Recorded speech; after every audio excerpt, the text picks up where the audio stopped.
What's up, everybody? Welcome to Podcast Now. I'm Alex, and in this video, I want to talk about Xbox Game Pass, literally, versus Kotaku. I didn't think we'd ever be here.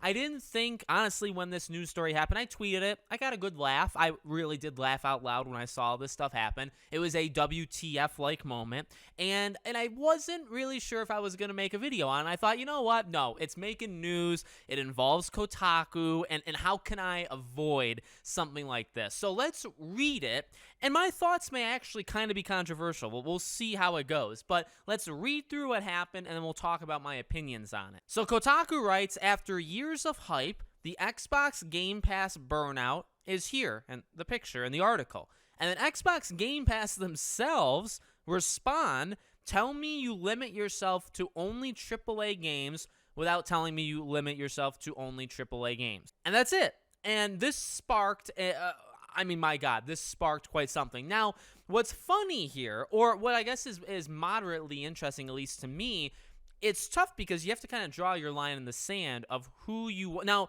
I will probably attack both of these corporations in this video. I'll be upfront and honest. But people that are like anti-gaming journalists, which trust me, I am, immediately I don't like anything Kotaku ever has to say. So I'm immediately going to kind of be anti-Kotaku. And people that are anti-gaming journalists are going to be like that. Then you have the console warriors, right? Anybody who's against Microsoft. Now, they have found themselves in a not a great spot where they have to actually defend Kotaku. They've put themselves in an unfavorable position where they have to defend probably the worst gaming journalist site on planet Earth because they choose that they need to hate anything that Microsoft ever says. So you need to be anti-Microsoft, which puts you into Kotaku's field, which is a disappointing spot to be in. You probably want to jump off a large building after you get there. So that's where we're at. That's where we're at. Now, my opinion on this, it's interesting because there has been, I've talked about this before. On Twitter, I tend to get recommended people that I don't follow, through the topics, right? I tend to get people that are fanboys of one or the other. I hate it. I don't heart any of the tweets. I don't respond to any of the tweets. I don't read, and yet I still get them. So that's just kind of a gripe towards Twitter, I guess, at this point. But I see a lot of this is what I'm trying to get at. And I've noticed there's been a couple like gaming journalists, like big name, Gene Park has been one, right, that have come out over the last couple days that have publicly said, I'm canceling my Game Pass. And then I have seen console fanboy warriors write something along the lines of like, what's with all these people publicly announcing like they're anti-Game Pass or they're all canceling it like it's a weird movement. And I don't want to align myself with really anybody in this, because again, I either have to align myself with game journalists who, again, I'd want to jump off a building, or I have to align myself with console fanboys who I also want to jump off a building. So I really am going to just make a path in the middle and say, this is Alex's route, this is my opinion, and it's, I don't want to really support either of the two clown groups that are out there. And I will say, I do think it's weird that there seems to be some sort of movement online where it's like, I'm canceling my Game Pass. I've reached the end of my line with this. So it comes across like you've always worshipped it as some sort of godlike program, and then you're turning your back on it, and you have to make some like public announcement that you're canceling a subscription service. Yet again, I want to make this very clear, I don't think it's insane to say something like it's Twitter, and people say things on Twitter. If I cancel Disney Plus, myself personally, I probably wouldn't put it on Twitter, but like I could see somebody doing it. If I'm going to see a movie or not going to see a movie, like specifically not buying a game, I could envision myself writing that on social media, which you could argue is this. So I guess what I'm trying to do is not get myself backed into a corner or something. Well, you have done this, or you could do this, and isn't that the same thing? I do admit, I will put out there that I do think it's kind of odd to broadcast that you're so like fed up with Game Pass, but you've always like worshipped it like some godlike program, and now you're like turning your back on it and you're making kind of like a whole stage thing. I think it's weird. I think a lot of things are weird. I think I'm weird, and I don't know if I would ever do that, but maybe I would. But it's not like an evil thing. Now you get to this, I'm pointing at my monitor, you get to this thing, Kotaku. So on its surface level, it's tough. on its surface level, is there anything wrong with what Kotaku said? No, actually it's not. It's actually very much in line with the individual people that are saying the same things, and Kotaku is almost, and I'm not going to click it because I'm not going to give them the click, but I assume it's an opinion piece of like, hey, there is like a movement of people kind of being done with Game Pass, and so we're going to write almost like an opinion or a compilation. I actually think that's fine. On the flip side, there's actually nothing wrong with what Game Pass did. I think it's just because you have this very large corporation in now it's Xbox Game Pass. It's their official Twitter. It's not Xbox. It's not Phil Spencer. You know what I mean? But it's under the umbrella, and so it's going to get into trouble because it's making a light jab at Kotaku, and then you're going to have people that are either going to defend it or attack it because it's under Microsoft's umbrella, and it comes across to some, maybe to you, maybe not. It's up to you to decide.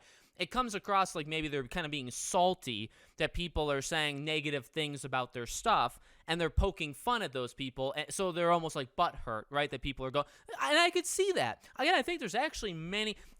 My tweet sums it up how I truly feel. It really is just the gaming industry imploding and attacking each other, not necessarily because of this Twitter thread, because I think it's a light jab by this Twitter Game Pass, account, right? It's a light jab, but what becomes of it, the drama of you have to defend Kotaku, you have to defend Game Pass, and you get the console warriors in there, and suddenly Kotaku is like a top-tier gaming website all of a sudden again, right? It's like all this stuff happens, and it's like it's just a joke. Everything is just like the whole thing is laughable that we're even doing this, and that's kind of how I feel. I think the whole thing is just a real funny joke that didn't really need to happen, but it did, so that's fine, right? That's how I kind of feel. There's nothing really wrong with Microsoft doing this or Xbox Game Pass doing it, but I can see you getting upset about it because it's like, well, you can't take an opinion piece talking about people that, at the same time, I hate Kotaku, and I also think the actual Twitter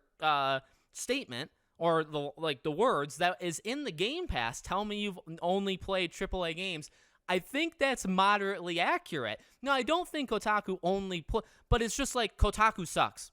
Kotaku is a joke organization. The people that work at Kotaku are jokes. So do you take anything they say ever seriously? And that, I think, is what the tweet is getting at without saying it, without even getting close to saying it. It's hinting, like, tell me you're not to be read, nobody cares, without telling me that nobody cares. That's what it's getting at. And that is what's going to ignite. Wow. And now, I haven't really looked. I'm sure the Jeff Grubbs of the world, anybody who comes out that, of course, like, will support these blue checkmark gaming journalists, these Kotakus, the IGNs, they all kind of come in to support each other. The issue is, to support Kotaku, you have to attack Xbox. And so, again, it's a lose-lose because you either have to defend one, which means you're attacking the other, or do the reverse. It's very hard for these people to do things like me, where I can sit back and I can just hang out and I can say, you're all stupid. This is all a joke. I do think there's moderate levels of, and again, unless I didn't make this clear, and maybe I will now, I do think there's actually issues with Game Pass historically. I think there is an actual issue with Game Pass right now in terms of quality, but at the same time, it's up to you. You're the one who pays the money. Yet again, it's an opinion compilation piece. They're literally saying, hey, there's kind of like this movement of burnout. There's not enough quality games on game. So, like, I get it.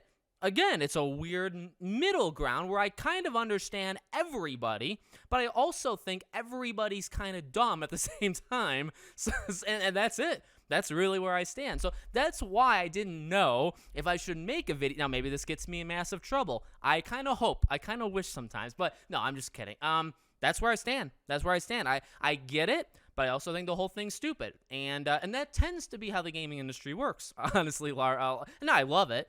I love it. You ride the highs and you laugh at the lows, and that tends to be what I do in the gaming industry, kind of looking at it from a, I don't know, outside perspective. I don't know what you would even call me or this channel, right? But that's how I see it. So let me know what you guys think. Make sure you guys are subscribed, bell icon turned on so you know when all these videos go up. Thank you for watching, and I'll see you all on the next video.